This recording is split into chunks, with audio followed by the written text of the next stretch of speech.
This is the Mannin Line on location.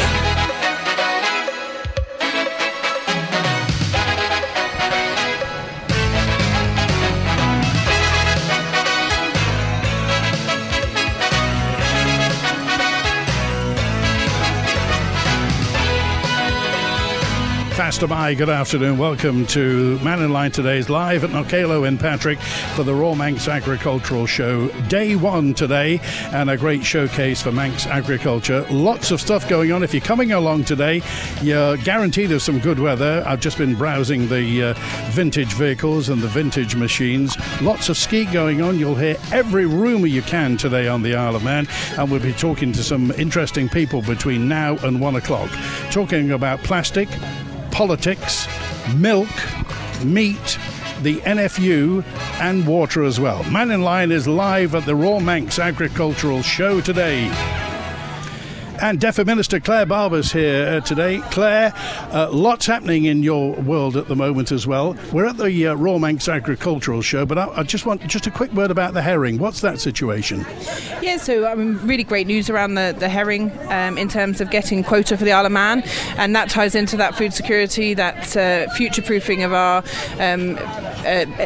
herring industry, but wider, I suppose, in terms of the Manx fishing fleet, because actually the opportunity to diversify provides different products, different times of year. So it's been a long period of negotiation with officers in DEFRA and with external relations, working with the UK government, and it's been a positive outcome. And now we've got to prove that we can go out and catch it so that we don't lose it. And how are relations with the NFU at the moment, the Manx NFU? Well, they're sitting next to you. Yes. Sitting next to, not fighting yet. No. Look, in seriousness, I hugely value the input of the various stakeholders across all the sectors that DEFRA represents, and I mean they are many and varied, as we've talked about frequently on the Mannin Line. But for me, having that ability to have an open conversation, pick the phone up, talk about what the challenges are, what's going on, is absolutely invaluable. Okay, and Ian Parnes is sitting next to you. Well, a year on, Ian, are you more optimistic than you were this time last year? I think we're a little bit more optimistic. Still facing massive challenges with profitability on farm, access to marketplace, and another real worrying one is the age profile of the industry. Trying to encourage younger people coming in, but that's then linked to profitability as well. But we need to also be very positive about what we do. We produce some excellent food. We've got fantastic breeding livestock. We have fantastic health status, what the benefits we can do for the environment, but we do still have those massive restrictions of our island and access to markets. You were talking last year about recruitment, about how to get people into your industry, and the fact that young people can walk up and down Athol Street and pick up £30,000 for doing a 9-to-5 job, and yours is anything but a 9-to-5 job. It's probably one of the greatest challenges I see for the industry going forward just at the moment. It's both being able to pay that type of level, and that again comes back to profitability and direction for the industry, but it's that succession planning within businesses as well. I see that as being a real problem. The average age profile, I think, of farmers on the Isle of Man now is over 65. Now that can't go on. It's finite. We're really at a crisis coming forward on that. So how do you find young people to get into farming? Well, I think we're back to profitability and being able to access marketplace, because if we can make it more profitable, more viable, there's a greater opportunity for young people to get involved and buy into that business and to also share farm, whereas because margins are so tight, it's just not allowing for that sort of progression with the business. Let's go to Finlay McLeod, who's boss of the creamery as well. Obviously, you've got deep roots in Isle of Man farming, Finlay. How are your relations with the farmers? Obviously, it's a cooperative, isn't it? We work very hard at the relationship with the farmers in terms of communication. We have a monthly newsletter. We have a couple of meetings every year. My board consists of 5 dairy farmers as well. So we've very clear communication and very robust communication with the farmers on a very regular basis. And this last year and a half or so, it's been very, very challenging. We've had to increase the the price we pay for farmers at one stage to help them with the costs, and then a crash in the market has made it very difficult to sustain that increased price. So we have to keep that communication channel. You have to juggle about 8 balls at once. Obviously, you have to source the milk, process the milk, treat the milk. If you like, commodify the milk as well, and then get it to market and then sell it. So what's the world of Finlay MacLeod like at the moment? Busy and challenging, and quite exciting in some ways as well. We all know the kind of the challenges that every business on the Isle of Man and every consumer on the Isle of Man has. For example, in terms of costs, our electricity bill has gone up from £20,000 a month to £45,000 a month, which is an enormous kick for any business. But we've also got good news in terms of a new customer in Canada that's yielding some very good, profitable business for us. And a new customer in the States as well, which will be starting to order from us in October.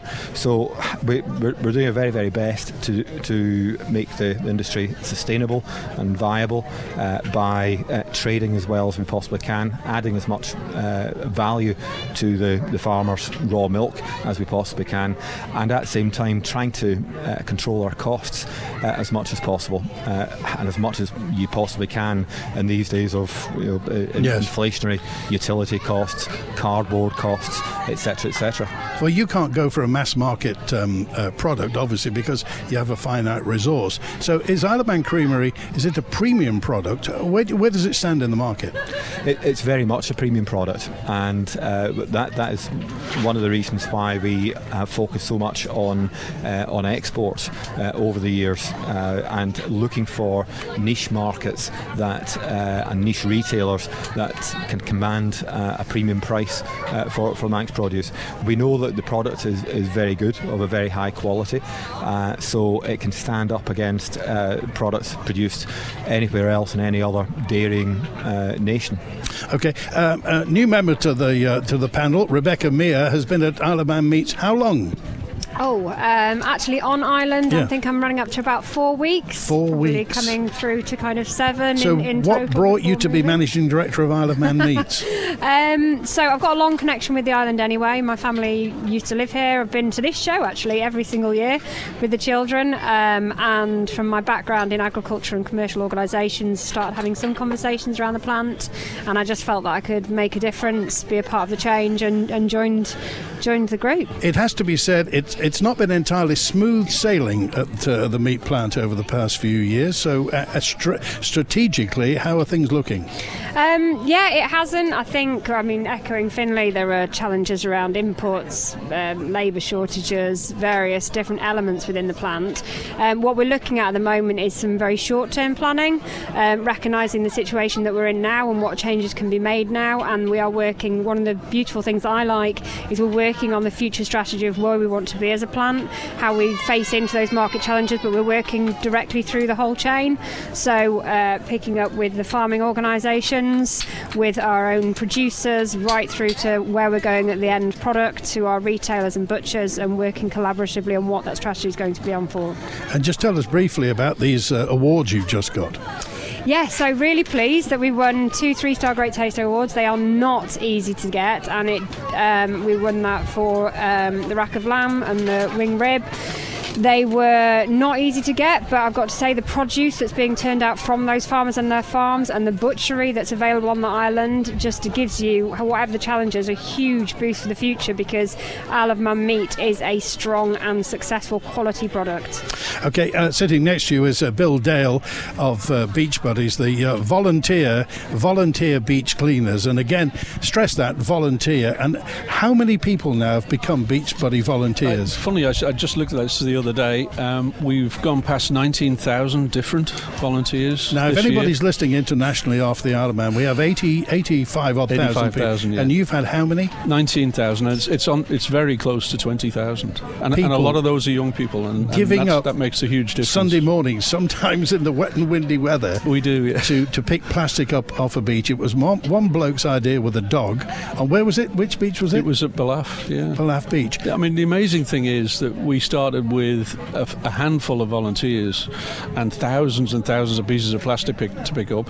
We've still got thousands and thousands of pieces of plastic, but we've got thousands and thousands of volunteers. So it's not just fallen on a small number of people anymore, and everybody seems to want to be involved. I only spoke to a lady this morning who said that she can't walk past a piece of rubbish anymore. Called it our stand just down here, and lots of people say that.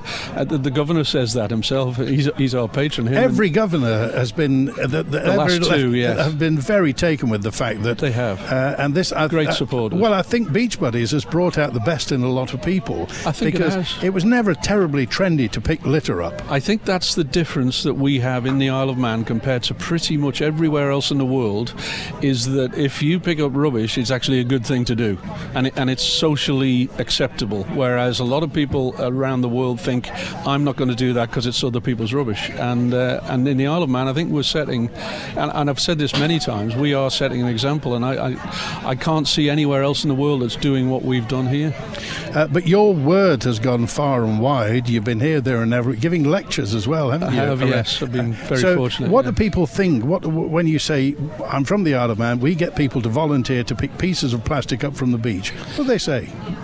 It kickstarts something in them. They look at the story. I've got lots of pictures. Thank goodness I'm a photographer and took pictures on the very first day, because the mountains of rubbish that were on the beach at Ballaugh, I don't think anybody would believe. And then if you go around the world and you see that their beaches are like that now, and they think, well, if he's able to do it, and a little place like the Isle of Man with 85,000 people has done it, then why can't we have a go? And you've got very well-heeled cruise passengers from Hurtigruten who volunteer. So they pay thousands of pounds to go on a cruise. They come to the Isle of Man, and you give them a litter picker. We give them a litter picker. Do you know what? They are the only group. They actually pay to come along and take part. They give us £5 each, which is, it's not a lot of money, but how fantastic that people from all over, I mean, these are from all over the world. And what do they say? They actually enjoy it. A lot of them come along and they think, you know what, I'm not really sure whether I really want to do this. And then afterwards they come back with a big smile on their face. So, and then they go home. And I've had messages from lots of the Hurtigruten passengers who've gone back to their own environment and set up little beach clean-up groups and community clean-up. So if you don't live anywhere near the beach, it's still okay to go around picking up rubbish. So it's removed the stigma. Okay. Well, talking of plastic, let's go to Ian Birdsall. Ian owns the AB project, which is next to Manx Radio. It's where you can get free water. And AB, Ian, stands for Alternative Bottle Project. Alternative Bottle. And we're along the same lines here, because this is the AB project aims to take plastic out of drinking water. Is that right? Yeah, I think the thing is we're doing, which is probably different to a lot of other sort of options that are available, is trying to reduce the amount of plastic that's out there in the environment rather than recycle, if you will, because we all know that recycling, there's probably a very small percentage. There is a number out there, and it's variable as to how much plastic waste is actually recycled. It's a debatable number, and obviously energy is required to produce the stuff in the first place. Energy is required to recycle it, so the very best way, if you can, is not produce it initially. And we felt that the best way to do this was through outdoor events, where there's generally a lot of this waste is produced. So if we can be on site at outdoor events providing an alternative solution to drinking water, it doesn't produce the waste, so you don't have the clean up, you don't have the waste in the first place. So that's really the aim. Okay, so people have to turn up here with their own bottle, and it will be filled free of charge here. Yeah, we run two sort of different operations, and effectively we started this at TT. Originally we were going to kick it off at TT 2019, and didn't happen, of course. So 2021 we kicked it off at TT, and the idea there was that there's a lot of people in a confined space that create a massive amount of waste, and we got a huge amount of support from the TT organisers in such that they actually banned the use of single-use plastic at the grandstand area. So we turn up, we've got refill stations around the site, and we also provide and sell, if you will, to fund this thing, reusable bottles. So we have reusable branded TT bottles, and that is totally used just to support and fund the refill stations. That's the idea behind it, okay? So we've got a refillable bottle, but you can turn it with anything and refill it at one of our refill stations. So when you were at the TT, how many plastic bottles do you think you prevented the use of? Yeah, it was interesting this because we do have counters on our refill stations, okay? So this year at TT, during the fortnight, we actually did 120,000 refills during the TT fortnight.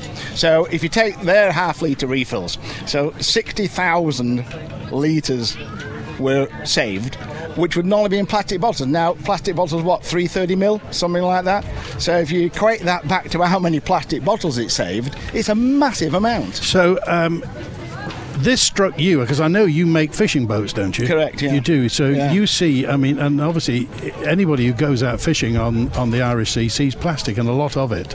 Yeah, I think it'll kick this off, and my wife sort of came up with this idea and said, look, we're around these harbours, we're around marinas, we see this massive amount of plastic waste, and it really is pretty ridiculous. And I think when you look at certainly people of our age, not everybody around this table, but of our age, we wouldn't have bought plastic bottles of water when we were kids. There's no way you would do that. You get it out of the tap. That's what you did. You didn't buy a plastic bottle of water. So a lot of this is also about educating probably younger people to not just go buy a plastic bottle of water, which actually is quite expensive, let's say, and just go get it out the tap. Yeah. And this is why we're doing this. It's a free service. You've really got to encourage people to use it. And so taking that plastic waste out of the water, hopefully we're saving beach buddies some work and allowing them to concentrate on other areas as well.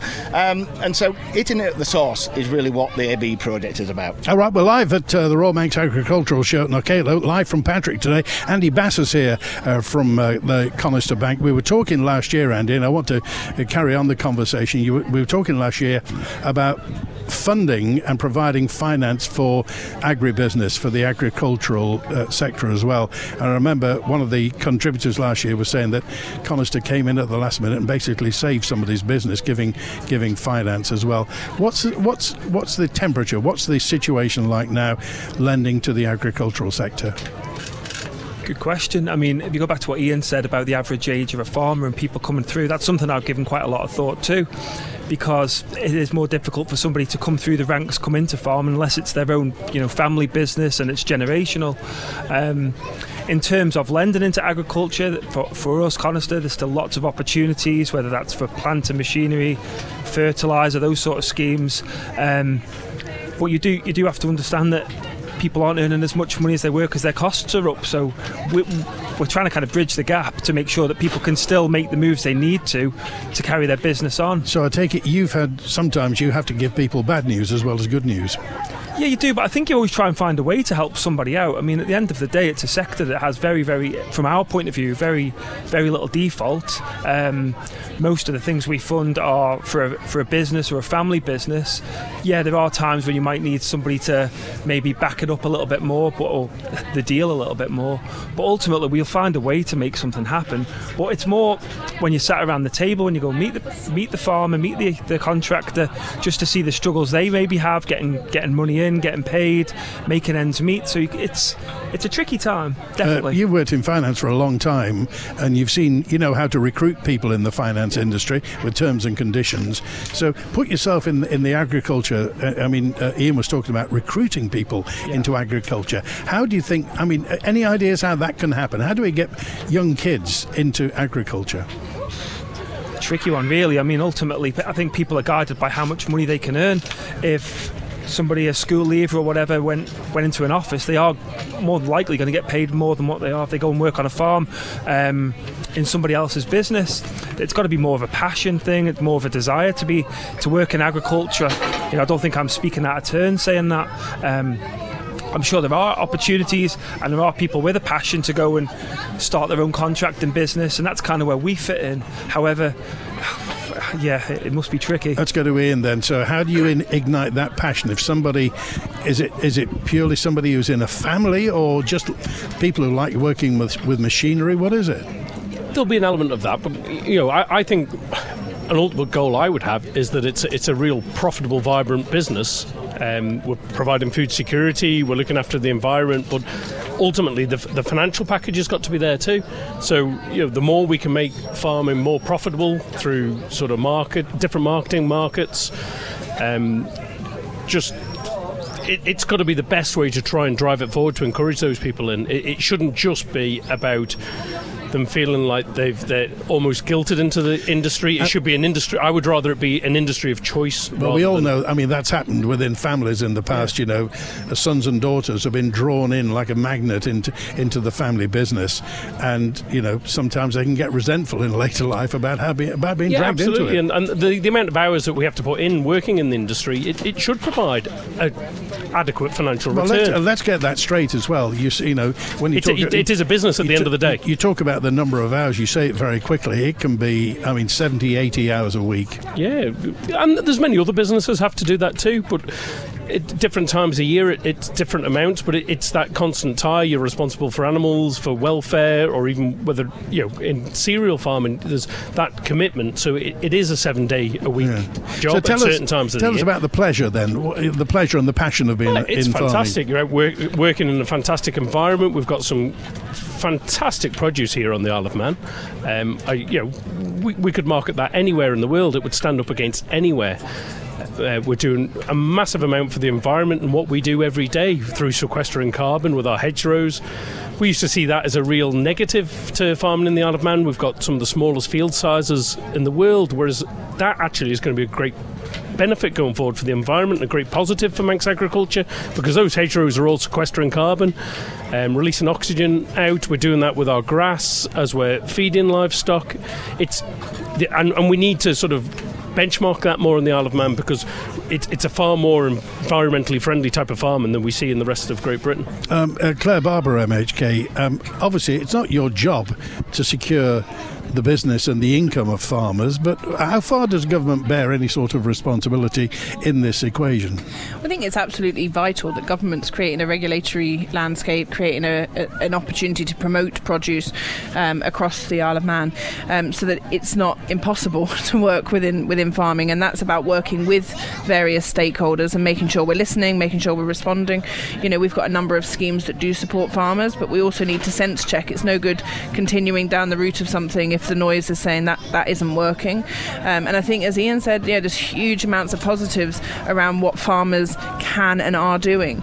It almost becomes, I think, for some people, well, you know, how difficult can it be to put some sheep in a field? Actually, you go and spend the time with those farmers. Bloody difficult, if I'm allowed to say that live on air. It really can be. You know, it's huge amounts of work goes on.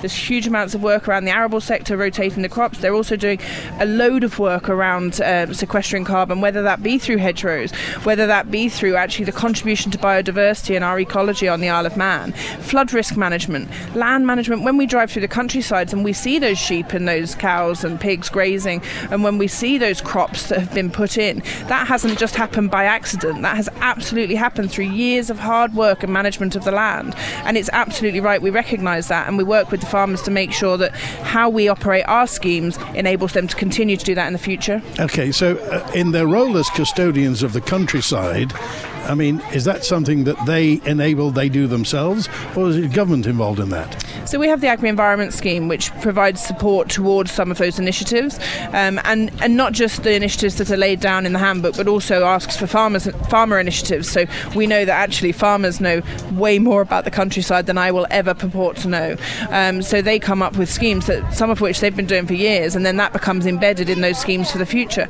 And I think that's absolutely the right way to evolve that, because we know that, you know, the majority of our land, I mean, DEFRA cover obviously land and sea, and we know the sea is the bigger area, so in terms of critical mass, but actually in terms of our land, the vast majority is managed brilliantly by our farmers, and it's absolutely right that we support them. And I want to always keep those communication lines open two ways, because I think that's really important in terms of how DEFRA can best be there to support farmers to do those things that we absolutely need, such as food security. Okay, we're live at Knockaloe. It's 12:30 on Mannin Line on Manx Radio.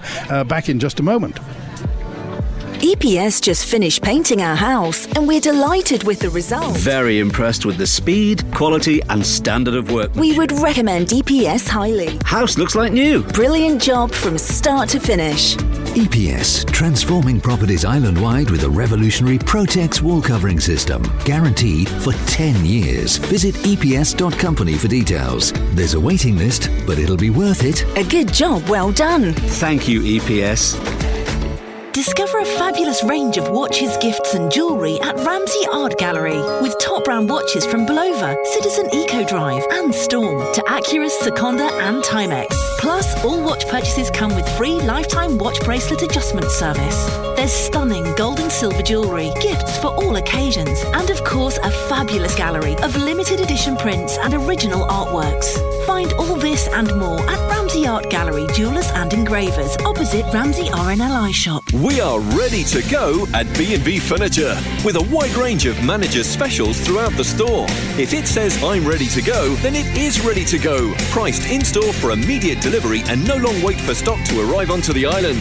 Get the furniture you're longing for with no wait, no deposit required and 0% finance available when you get ready to go at B&B Furniture. It's all here under one roof at the B&B Furniture 3-storey showroom in Snugborough. B&B Furniture. Every drop is precious. Water. So easy to take it for granted, isn't it? Our reservoirs supply the needs of our island, but with the effects of climate change, that's becoming more challenging every year. Manx water is the only water we have, so we need to make every drop count by using it wisely, at home, in the garden and in general. Visit manxutilities.im to find out how you can begin smarter living, to lower energy bills and reduce your impact on our island environment. Each year, usually on the Monday before the July sitting of Tynwald in Douglas, representatives of the island's secondary schools are invited to try being members of Tynwald for a morning. Manx Radio recorded this year's sitting, and on Perspective this week, you can hear the edited highlights of what was a very entertaining and interesting Tynwald sitting. That's all on Perspective this Sunday at 12 noon on Manx Radio with me, Phil Gorn. Junior Tynwald certainly seems to be giving Senior Tynwald a run for their money. Perhaps there's hope for the Isle of Man yet. This is the Mannin Line on location. Ian Patrick today at Knockaloe at the Royal Manx Agricultural Show. Ian Parsons is here from the Manx NFU. Finlay MacLeod from the Creamery. Bill Dale from Beach Buddies is here. DEFA Minister Claire Barber, MHK. Andy Bass from Conister Bank. Rebecca Mear, the new MD at the Meats. And also Ian Birdsall's here from the AB Project. We're talking about recruiting people into industries. Ian, you wanted to say something? Yeah, I did. Just picking up on what Ian was saying about how do you bring people into the industry, into farming, agriculture, and many other industries, frankly, that require hands-on work. And I do think that education has a massive part to play in this. You know, it really does. And over the last number of years, I've seen that the focus on education when it comes to outdoor type pursuits, when it comes to things that require hands-on, actual physical work, is really going by the wayside. It really is. And I think that's not only a bad thing for this type of industry, for agriculture and many other industries too. Just we touched on previously that one of my other hats is I'm involved in boat building. Now, to try and find good hands-on people that actually have a talent to build a wooden or a fiberglass product is very difficult now. It really is hard to do because younger people are not being trained in this type of environment or even being shown the benefits. I mean, the benefits of being sat out here working in this sort of environment, the things that you learn are immense, that you learn on the job every day. So if you wanted to find a young girl or a young boy who wanted to build boats, I mean, what are the chances of finding anybody? Very, very difficult to do. It's probably exactly the same problem that you're facing in agriculture. It's the same thing. It's not glamorous. You know, it's not glorified. And the thing is that your high-tech businesses, etc., have now all been glorified into being saying, well, you know, how many people can actually take up those positions? There's a limited number of those positions out there. So I think there's a huge amount of potential to bring people into these industries if they're actually promoted properly and the education system gives them the credit that they really deserve. So how did people used to learn to build boats? I think a lot of it was passed down through generations, exactly as Ian was saying with agriculture. It's the same thing.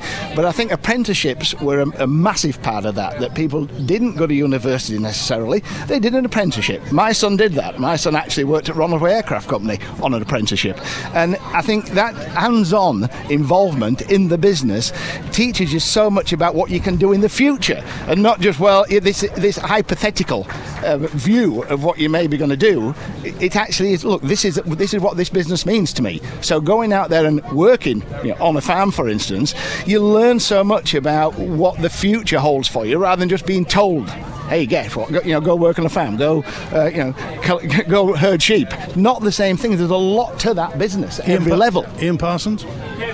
To be fair, we used to have agricultural apprenticeships over here. We're here at Knockaloe. They used to have a fantastic facility here run by the government where it was a practical farm, and young members of the industry would come here for 1 to 2 days a week to do sort of a little bit more of the sort of office-based stuff and also the practical stuff here, and then they'd work 3 days a week on farm, and that's really missing in the industry now. We are trying to work with UCM to do a certain amount of courses, but they're not classed as apprenticeship courses, and I fully echo what Ian alongside me here was saying. That's what is required, I think, and you've got to go and experience it and learn it. You can't learn it all from a textbook, but it's also it still falls back on that point of we should be paying people the true reward of what they do when they join the industry. But I mean, the crunch is coming, really, if you're not recruiting young people into the industry. Massive, yeah. I can't stress it enough. There's going to be a real change in the face of Manx agriculture. If that doesn't happen, there'll be total change in the sort of structure of businesses, I would think. Okay, I want to go to Finlay MacLeod as well. You got something to say about it, Finlay? Yeah, and similarly in manufacturing, there are some real shortages of key skills. For example, engineers, and trying to get engineers with experience of a manufacturing environment, in particular a food environment, is incredibly difficult on the Isle of Man. And so we've approached that by introducing an apprentice scheme in conjunction with UCM. And in terms of recruiting ready-made engineers now, we've all but given up, and now we're following a policy of growing our own and having a pipeline of young people who are gaining practical experience in the factory. And what would they do? And also what sort of thing do they do? Theoretical training at the college. So what sort of thing do the engineers at the creamery do? What would you want them to do? They maintain all sorts of machines. I mean, the machines at the creamery are as sophisticated as you would find in any factory, far larger than ours.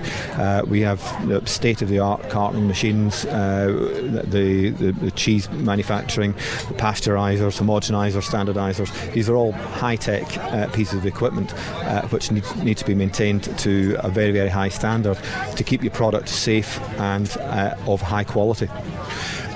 Also, I want to touch on something, and Ian was talking about recycling as well, and something that the creamery, I mean, you started on the plant-based plastics. How long? 5 years ago, is it? Yeah, it was about 5 years ago, and we've certainly, with very much with the support of the Manx consumer, we have significantly reduced the amount of single-use plastic on the Isle of Man. So hopefully we've helped Bill in his job quite a bit, because there is now, because we've switched to plant-based cartons which contain no oil-based plastics at all, it means that there's 100 tonnes less single-use plastics coming onto the Isle of Man. I remember when that plant-based, you had some non-believers in the beginning, people who simply didn't believe what you'd done. I mean, it was quite groundbreaking, wasn't it? We were the first dairy in the British Isles to introduce those plant-based cartons. There's now a couple of other dairies using them, but we were the first by about 2 years, 3 years. And what started that? Why did you do it? We were looking at replacing some ageing machines, and we looked very much to the long term, and we considered the economics of transporting different materials to the Isle of Man. We also considered the environmental impact of different packaging materials, and really with the support and loyalty of Manx consumers, which we're very, very grateful for, we managed to switch people from poly bottles, which are very harmful to the environment, not a great solution at all, to plant-based cartons. And as well as those cartons themselves being more biodegradable and recyclable, they have also massively reduced the number of containers of packaging that we ship to the Isle of Man. So we've gone down from roughly a container a week of packaging to about 8 containers a year in packaging. Bill Dale's next to Finley. What's on this Sunday, Bill? Oh, you're cleaning the showground up as well. Here, actually, on Sunday morning. Yeah. Yeah, we've done this now for about 6 or 7 years. So when all the tents and everything is gone, all the stands have gone, we get a team together Sunday morning and come round here. You don't keep a list of who's got the worst plastic, do you? In my head, but I wouldn't make it public. To be honest, there has been an absolute sea change in the Isle of Man in the last 5 to 10 years. Yeah. There is a massive difference. We used to come here 5 years ago, and there was a lot of work to do afterwards. And now, because of people are thinking about recycling, we're talking about whether to use plastic at all, as Finley has done with Isle of Man creameries. The one thing is, it's been going through my head for years. When I was a kid, all drinks came in a glass bottle, and you took it back to the shop. My dad ran the shop in St John's at the post office, and you got the money back. You put a deposit on the bottle, and you got the bottle. It was taken away, washed and reused. Put a new top on it and reused. If we were to put a deposit on a plastic bottle, because there are billions produced every single day, not just in a year, if we had a deposit on a plastic bottle, people would bring it back, and it could be reused or recycled and melted down and make more plastic again. I'm not a big critic of plastic. I'm a critic of what people do with it when they finish with it, because they just chuck it away as if it's of no consequence. But plastic itself as a product, I mean, you look at Coca-Cola and all these people, I mean, they rely on it entirely. They're not going to start producing glass bottles. So if they're going to use plastic until we find an alternative, and maybe one day it'll be with what Finley's doing with Isle of Man creameries, then we need to deal with this situation now, because I would say 30 to 40% of everything we find on the beach is a plastic bottle. And still that way, it's all coming down, like places like the Liffey. Yeah. Because we're on the west coast, we are receiving stuff from Ireland. We're getting it from South America. It's got South American labels on it. It's coming on the current. So take us back then. How does it come down the Liffey? Would it come down the drains, or what does it come down? Or people just lobbing it into the river? As you'll see at the side of the road, it gets flattened. So therefore, it will go down a drain. It goes down a drain into the river, out to sea. It is a fairly simple thing. In fact, if you look on the internet, you'll find these in lots of countries. They have huge nets which are trapping the plastic as it comes down the waste pipe into the ocean. So it's not. I haven't made this up. This is actually happening. So and again, we need to be rethinking. Surely somebody out there can come up with some way of reusing this plastic to make money out of it. You must have seen the photos and the videos of the plastic, the ocean of plastic coming down the Ganges. Yes. And down the Yangtze River in China as well. So do you think it's justifiable for people to say, look, if the Indians and the Chinese can't get their act together and they're throwing more into the sea than anybody, why should we bother? Well, why not international sanctions on these people? Because in lots of these countries, I was in Phuket a few years ago, and early in the morning on the tourist area, I got up very early one morning, went for a ride on a bicycle, and there's these guys paid by government to pick up the plastic on the beach, and I thought, oh, that's very good. And then I watched them go away in the bin wagon, and they dumped it in the ocean round the next bay. So that's not a policy. That's just cleaning it up for the tourists on the day. I mean, that's just crazy. So there's got to be some form of... If they keep doing that, I mean, some of it's going to get washed out and go to the next continent, Australia or wherever it goes to. So you can't just keep doing that. And apparently that's happening a lot in India. Now, we're very fortunate. The energy from waste plant in the Isle of Man is fantastic. We use it all the time and have done since it opened. And they take all of these things away, and they burn the materials without producing any pollution in the atmosphere. So it works in Scandinavia. It's all over Scandinavia. It's been there a long, long time before the Isle of Man had it. So why is that not used around the world? I mean, that is a way of scientifically getting rid of this stuff without polluting the atmosphere. And we have no landfill. Rebecca, you were nodding your head about deposits. I think that one of the things that I'd picked up from the conversation you were just having is about the activities that the Isle of Man does in this area, and it links directly back into where you're talking about recruitment, because what you'll find is a younger generation, we've gone through a period of being massively disconnected from the environment. We've gone into service industry, we've driven away from the natural environment, and there is that sea change. People are starting to look to values-based businesses, so the younger generation want to work for value-based businesses, those that have got values that are aligned to their own. And we've got an opportunity now. You'll find across social media, funnily enough, that when people get really drawn in, someone will say to them, go out and touch grass. That's a throwaway saying, but what it means is go out and connect with nature again. And that's our opportunity to recruit. That is our in with these younger people to start talking about agriculture, environmental businesses, livestock and all that cyclical and regenerative farming. That's our recruitment phase. All of these pieces of work you're talking about, those choices they make in everyday life, are where we can get our recruitment from and where we can get our change as businesses from, and what the Isle of Man has to offer to that labour pool, because you have short supply chains, which means that you can enable different ways to package. We can start looking at the way we pack meat. If we don't have to have huge long supply chains that require such a long shelf life, that means you can make choices right the way back to farm that are environmentally positive and therefore make us an employer to look at.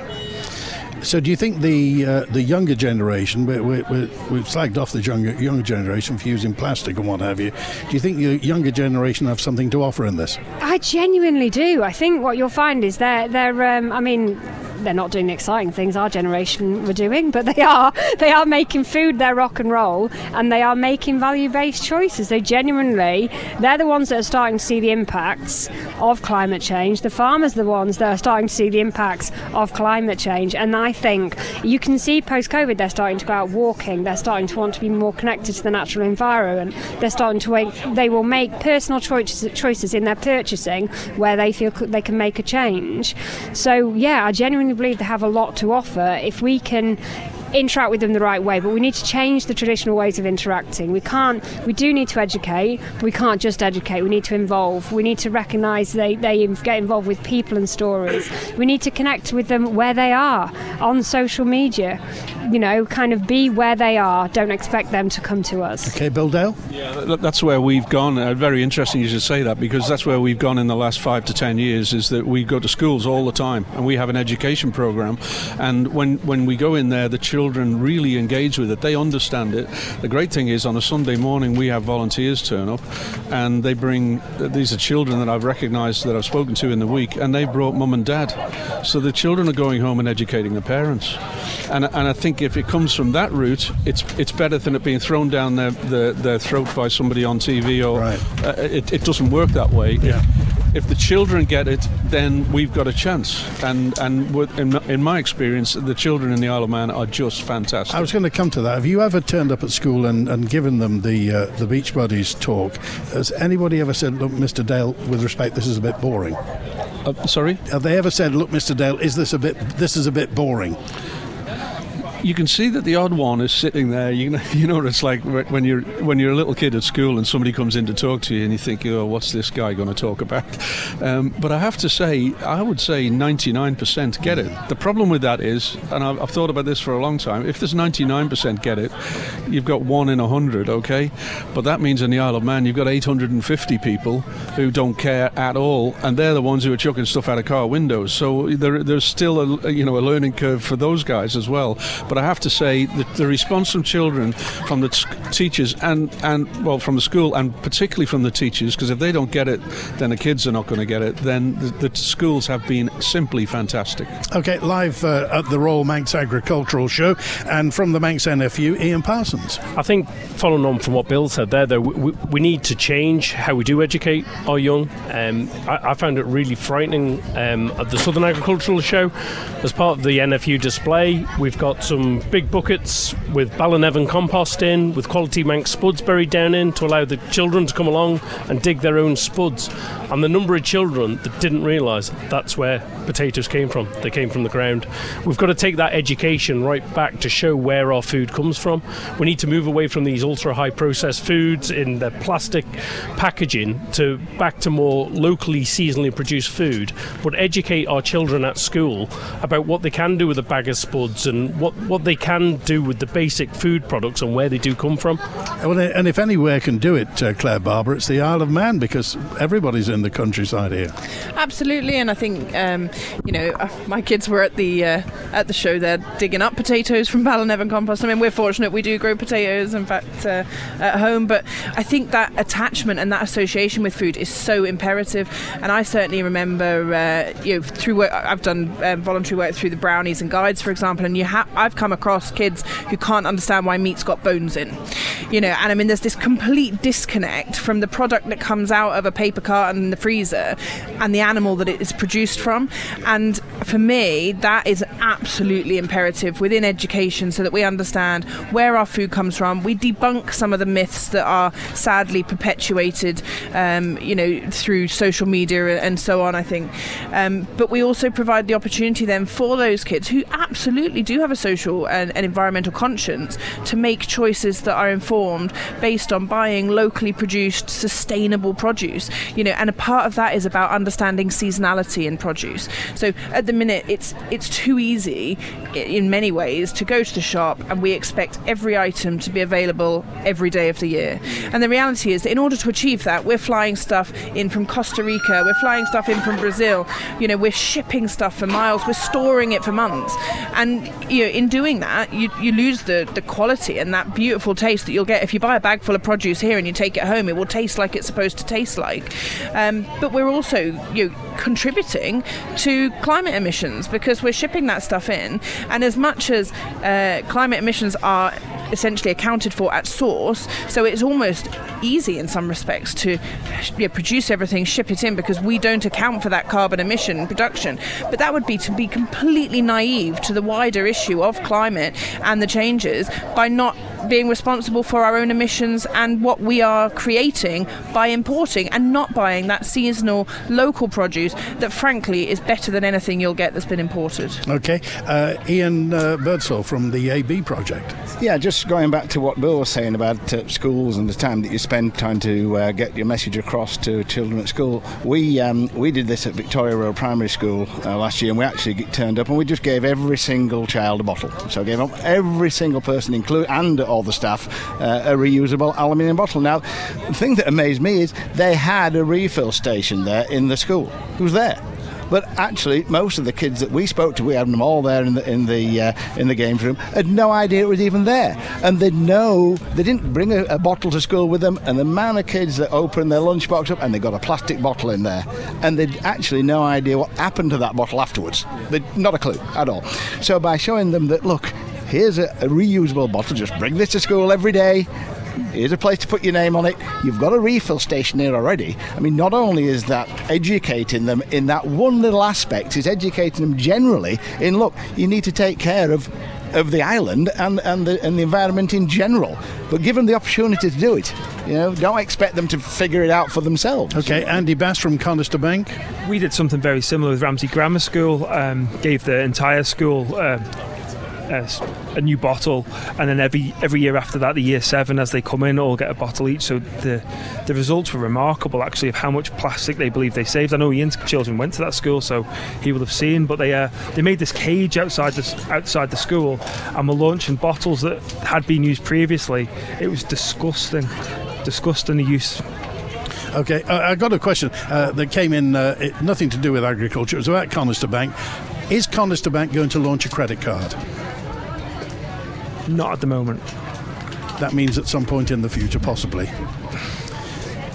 That's a naughty question. No, live on just air. Came in. Whilst everyone's looking at me. No, it's because all this stuff about people. We have talked about it, and we've discussed it with various departments about there being a new credit card for the Isle of Man, given that it's so hard for locals to access one. That's the whole issue, yes. is people getting their credit card snatched back off them and people closing down bank accounts and what have you. However, I wouldn't imagine anything would be this side of Christmas. Okay, all right.